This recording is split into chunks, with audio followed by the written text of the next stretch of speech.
Hi, I'm Dr. Leslie Tay, and this is my wife. Hello, I'm Lisa. And today we are in Paris and we're going overseas. Paris? No, we're in Pasir Ris. Ris. Okay, very close, very close. Okay, and where are we going? We're going to not outside of Singapore. We are just going overseas to a floating fish farm. Basically, they got like fish tanks floating, and then it's not quite your usual kelong. So we are going to a fish farm. No kelong. No kelong. Okay, let's go.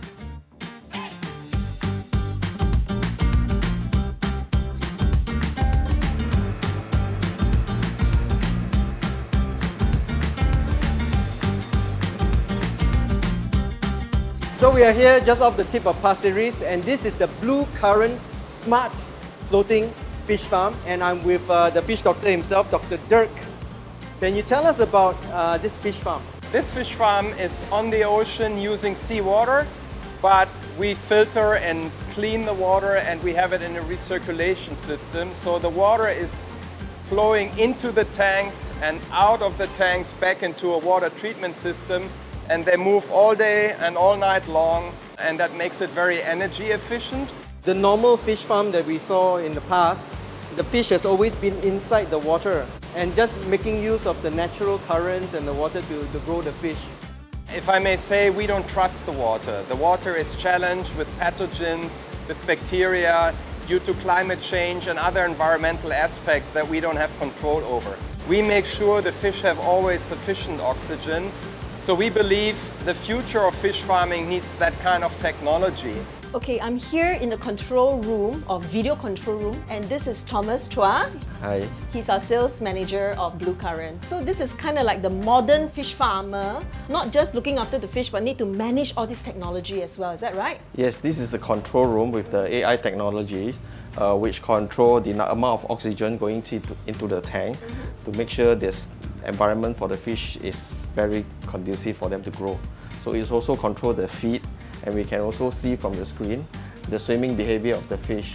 If the fish is no good, the swimming behavior will be very different. From there, we can have an early detection and what's the next course of action to be done to kill the fish. So does it mean that we have new jobs that's created due to this? Yes, of course, in the control room, we need more people to help to monitor different tanks, and also in the farm, the harvesting of the fish as the volume grow. And also the sales sector, we will need to have a sales fulfillment officers to fulfill customer need. So in future, when aquaculture will play a very much increased role to feed the world, you need a technology-driven approach. You cannot rely on the conditions out there. Because our program is for foodies, so we've got to ask you this question. You know, when it comes to sea bass, some farm sea bass have got that muddy flavor. Can you tell us, how do you do it so that it tastes better? The main difference is whether it's a marine-based fish or a freshwater pond fish. The sea bass can grow in freshwater and in the sea. In the pond, you have little circulation. The fish is in water that is, let's say, not ideal because it's not the open sea or a river. The flesh develops that muddy taste that many people don't like. That's why we call our sea bass barramundi, to make sure it's a marine-based fish, although it's the same. This looks to be the future of fish farming in Singapore. I would say so. Smart fish farming. Thank you very much, Dr. Thank Tan. you.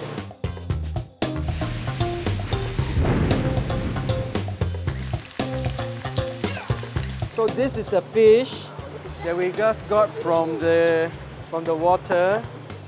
Look at how fresh it is. This is the kim bang lo, good for steaming. You can pan fry. You can do a lot of things with this fish. A very tasty fish, literally from our waters. So these packs that you see right now is what you get when you order from RedMart.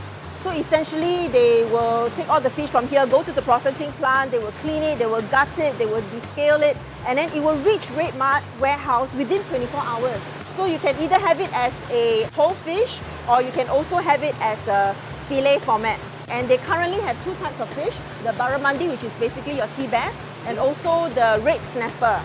This is the fish that they like to use for fish head curry. Fish head curry. Yeah, but you need to be a bit bigger for fish head curry. But you know, 3 of these will make a nice fish head curry. So The big fish, question. yeah, how does it taste? How does it taste? Remember we were talking about the fact that kim bang lo sometimes can taste muddy. Yeah, And I the know. reason it tastes muddy is because it's been reared or grown in a pond where the water is stagnant. But over here, the water has been filtrated, it's flowing, and it's salt water, so the fish doesn't have that muddy taste. So this one is, I believe, the barramundi or the kim mak lo. Yeah, So kim let's mak give lo. it a try. Looks yummy. Cheers. Very fresh tasting, no muddy flavor, Yeah. and texture is very good. No muddy taste. I think that's the most amazing thing. That's the most important thing when it comes to this sea bass, Yeah. because it's the muddy taste that really throws me off all the time. Right, yeah. Okay, let's try this snapper. See how does it taste. This is the red snapper, right? And what do you usually cook with the red snapper? This one's good for asam curry lah. Ooh, I love asam curry. Oh, good too. It's very good.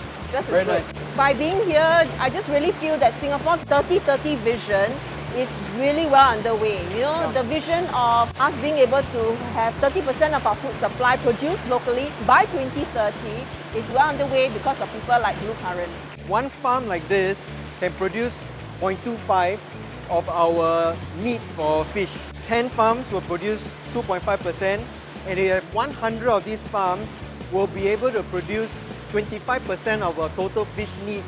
It's quite doable, Very because doable. this whole channel here can have 100 of these kind of farms. So the next time when you're thinking of buying fish, think about BluCurrent fish, order it from RedMart, and support local.